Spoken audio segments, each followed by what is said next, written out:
रीवा से अनिल शर्मा, रंगदार एसडीएम का वीडियो सोशल मीडिया पर जमकर वायरल हो रहा है।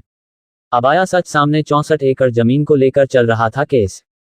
इस वीडियो में देखा और सुना जा सकता है कि अधिकारी वकील के साथ किस तरह का बर्ताव कर रहे हैं। इतना ही नहीं, उन्होंने वहां मौजूद वकील से ये तक कह दिया कि जो उखाड़ना है उखाड़ लो, यह मेरा न्यायालय है, मैं बैठता हूं, 2 मिनट में सिखा दूंगा। अब आपको को दूसरा पहलू बताता हूं, क्यों हुआ था विवाद और किस कारण रंगदार एसडीएम ने ये तक बोल दिया था। अब इस मामले का समझते हैं, क्यों, कहां, कैसे रंगदार एसडीएम की कहानी। ये सब 64 एकड़ जमीन का मामला एसडीएम और अधिवक्ता न्यायालय में भिड़े वायरल हो गया वीडियो। 2 दिन पहले रीवा के त्योंथर एसडीएम और एक अधिवक्ता के बीच जोरदार बहसबाजी का एक वीडियो वायरल हुआ, जिसमें एसडीएम साहब वकील साहब पर चिल्लाते और धमकाते नजर आ रहे हैं। हालांकि इस वीडियो वायरल होने के बाद एसडीएम साहब मीडिया के सामने आए और उन्होंने उस दिन की घटना के बारे में बताते हुए वायरल वीडियो का सच बताया। उन्होंने कहा कि वह आधा अधूरा सच था, उन पर दबाव बनाया जा रहा था जो उन्हें स्वीकार नहीं था। दरअसल पूरा मामला 64 एकड़ जमीन का है, जिसका केस एसडीएम न्यायालय त्योंथ में चल रहा है। पांडेय परिवार के कुछ लोगों ने पटवारी और तहसीलदार के माध्यम से इस जमीन का बंटवारा करवा लिया। जब इसकी जानकारी परिवार के अन्य लोगों को हुई तो उन्होंने एसडीएम न्यायालय में शिकायत कर दी और यहां से एक ही परिवार जमीन के बंटवारे को लेकर खुद ही अलग अलग बट गए। त्योंथ तहसील के माहेबा में 64 एकड़ जमीन है, जो एक ही परिवार के 8 लोगों के पट्टे में है और अब इस जमीन के 2 दर्जन से ज्यादा हिस्सेदार है। इनमें से 5 लोग सहमति के साथ तहसीलदार के यहां बंटवारा का आवेदन दिया, जहां से तहसीलदार ने अन्य हिस्सेदारों को जानकारी दी, लेकिन कोई सामने नहीं आया। तब तहसीलदार ने पटवारी के प्रतिवेदन पर 5 लोगों में उनके हिस्से की जमीन का बंटवारा कर दिया। ये कहना है पहले पक्ष का, जिस पर जमीन हड़पने का आरोप है। वही दूसरा पक्ष, जिसने इस बंटवारा पर आपत्ति जताते हुए एसडीएम न्यायालय में अपील की है, उनका कहना है कि अपने हिस्से से ज्यादा व बेशकीमती जमीन का तहसीलदार से मिलकर अपने नाम करवा ली, जबकि इस पूरे बंटवारा की उन्हें जानकारी ही नहीं दी गई। आपको बता दें कि उक्त मामले पर एसडीएम का वीडियो वायरल होने के बाद दोनों पक्ष कलेक्टरेट पहुंचकर खुद को सही बताते हुए न्याय की गुहार लगाई है। पक्ष ने क्या कहा, देखें। क्या पूरा मामला है? ये हम लोगों के सहखाते की जमीन है। ये जमीन पुश्तैनी नहीं है, स्वार्जित है।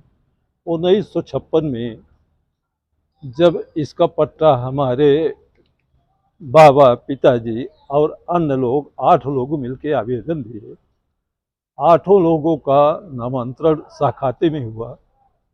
उसके बाद 1956 के बाद 2-3 साल के बाद आपस में सब विभाजन कर लिए, जमीन का उस बंटवारा कर लिए।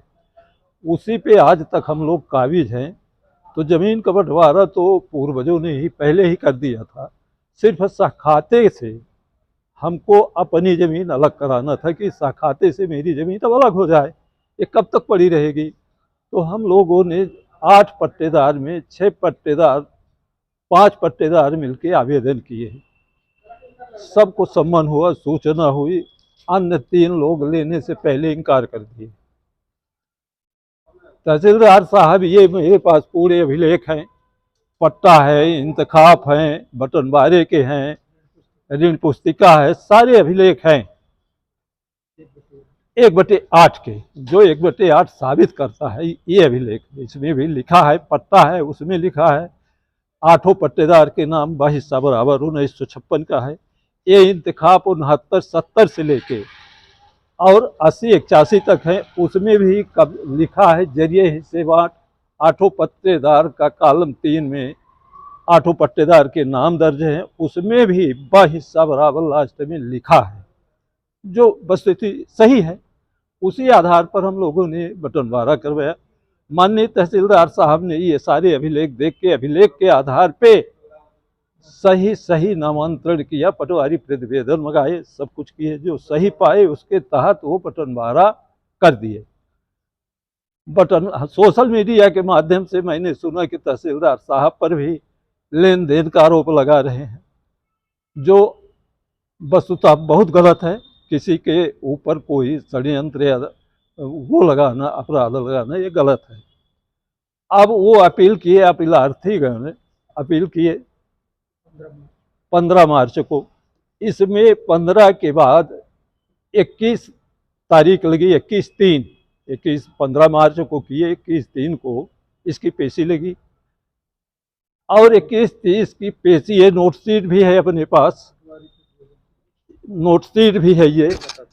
उसमें माननीय अनुविभागीय अधिकारी महोदय 21 3 को लिख रहे हैं कि पटवारी प्रतिवेदन वस्तु स्थिति के आधार पर मंगाया जाए। इस नोट शीट में पटवारी प्रतिवेदन का जिक्र कहीं नहीं है कि पटवारी प्रतिवेदन आया कि नहीं आया।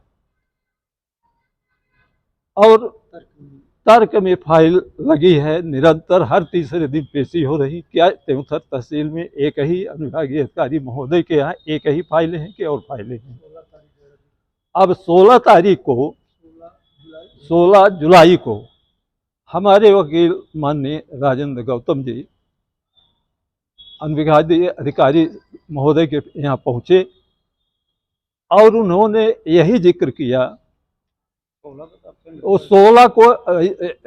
16 तारीख को अनुपस्थित थे, ये नोट शीट में लिखा है, जबकि एसडीएम महोदय अपने वाइड में कह रहे हैं कि 16 तारीख को राजेंद्र गौतम आए, मैं बहस के लिए कहा तो वो कहे कि आज मेरी तैयारी नहीं, मुझे मौका दिया जाए। और उसमें ये नोट शीट है मेरे पास, उसमें स्पष्ट लिखा है कि राजेंद्र गौतम अनुपस्थित, उत्तरवादी अनुपस्थित, उनके अधिवक्ता राजेंद्र गौतम अनुपस्थित। तो हम लोगों को ये सब देखकर संदेह हुआ कि ये फैसला मेरे पक्ष में नहीं जाएगा, क्योंकि एसडीएम महोदय अपने वाट्सएप में अपीलार्थी से एक आवेदन मंगाए माननीय उप मुख्यमंत्री महोदय के नाम का, अपने वीडियो में मंगा के और उसको उन्होंने वायरल किया, पत्रकारों के यहाँ वायरल किया। ये चीज़ जब हम लोगों को मालूम हुई तो हम लोग अपनी न्याय की गुहार के लिए आज कलेक्टेड आए हैं, चाह रहे हैं कि माननीय जी से भेंट हो जाए तो अपनी समस्या और अपनी अभिलेख दिखाएं कि मेरे पास सारे अभिलेख हैं, अभिलेख के आधार पर ही न्याय की जाए। 19 को क्या घटना? 19 तारीख को मेरे अधिवक्ता राजेंद्र गौतम जी पहुँचे तो उन्होंने एसडीएम महोदय से यही कहा कि सर 21 का जो नोट शीट में उल्लेख है उसका पहले पालन किया जाए, इसके बाद हम बहस करेंगे। 21 में पटवारी प्रतिवेदन का लेख है और आगे नोट शीट में कहीं वो दर्ज नहीं है कि आया कि नहीं आया। तो उनका यही कथन था कि श्रीमान जी जो आदेश आपने 21 को किए हैं उसका पहले पालन हो, इसके बाद हम तर्क करेंगे। इसी पे अनुविभागीय अधिकारी महोदय और राजेंद्र गौतम जी से बहस शुरू हुई और वीडियो वायरल हुआ। सिर्फ 19 तारीख की घटना ये है जो सच्चाई है।